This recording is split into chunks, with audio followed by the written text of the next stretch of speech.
Welcome back to the channel and another high mileage review. Today we are in a 2015 Nissan Altima. So this is midway through the 5th generation, which started from 2012 and ran up until 2018. This car is powered by a small 2.5 four-cylinder engine with 182 horsepower.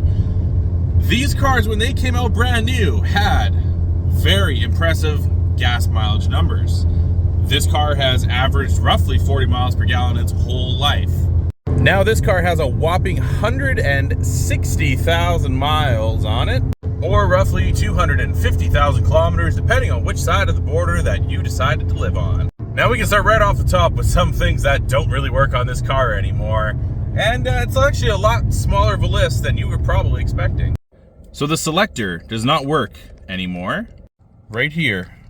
So I can go side to side in the menu, but I cannot go up and down, which means I can't reset the oil life, which is kind of annoying because that little light right there will never go away.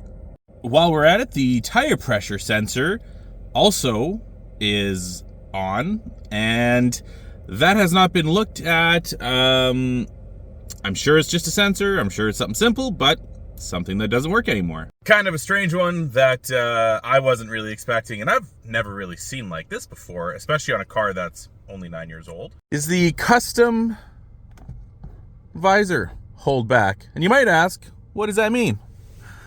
Well, it's a paper clip, because if I take the paper clip off, it just falls right down. So something inside in here, I suppose, doesn't work anymore, and there's not enough resistance to hold the visor up. So we may do with a paper clip, but it works, so don't hate it. And I'm not really sure if you could see it in the video before, but the wheel bearings are toast on this car, and that's actually going to get remedied pretty much as we speak here. So that's going to be fixed. But 160,000 miles out of a set of wheel bearings these days, really not that bad. In fact, the car in question is really not that bad. There is no rust in the areas we come to expect rust to be.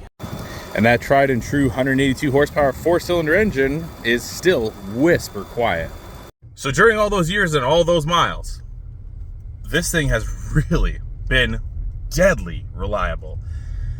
And a great car all around. It's a large car. It has all kinds of space in here. You got room for the kids. You got everything you need in this car. It's great on fuel. It has long range with fuel. It has a 22-gallon fuel tank, roughly 70 liters. This thing will knock down almost 700 miles or 1,000 kilometers on a full tank of fuel if you're on the open road. And that is very respectable and great. Now, in comparison to some of the newer stuff out there today, like everyone's talking Tesla, Ford Mach-E, even though no one's buying the Mach-E, let's be real, they can't give them away. They should just raffle them off at this point. But anyway, that's another video. The electric range on stuff, imagine buying a car that you have 200 miles of range, a few hundred kilometers. It's crazy.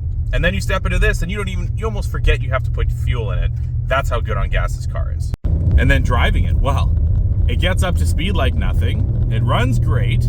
This car might not be setting any sort of lap times around the Nürburgring records, but you know what? It gets going for very reasonably for what it is.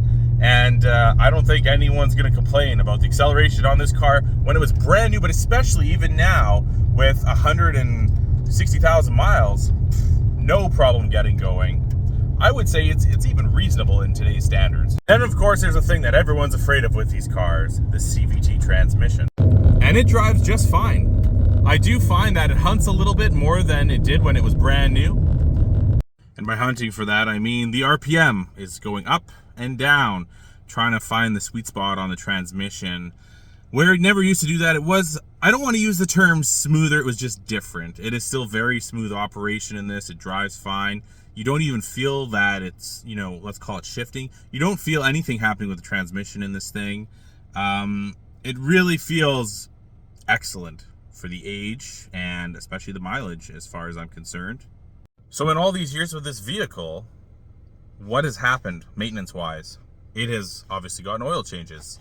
It has gotten 2 pairs of front brake pads, 1 set of front rotors, one pair of rear brake pads, as it is four-wheel disc on this vehicle.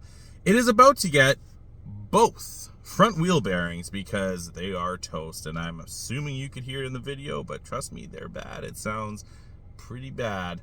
So we're going to work on that this afternoon and get that fixed up. And other than that, well, and the crazy, custom wind visor, or custom sun visor, I should say, hanger, paperclip, it's a paperclip. And other than that, that's it. This thing has been absolutely amazing. Put gas in it, push the start button, drive the car, just like it's supposed to be. And I think that as time goes on, this vehicle really is at the tail end of that generation almost, which to me is somewhere around, this is a 15, somewhere in that 16, 17, maybe even 18, where reliable vehicles were still very, very common. And it sure seems now, with all this small four-cylinder turbocharged stuff, PHEV, straight up EV as well, that it is getting very hard to find a car, even truck, SUV, van, whatever, that is going to get you 160,000 miles of, as far as I'm concerned, trouble-free maintenance like this thing has. So all those things being said, if you're looking for a used Nissan Altima and you are scared of the CVT because of 3 things you read on the internet, I think maybe we got lucky.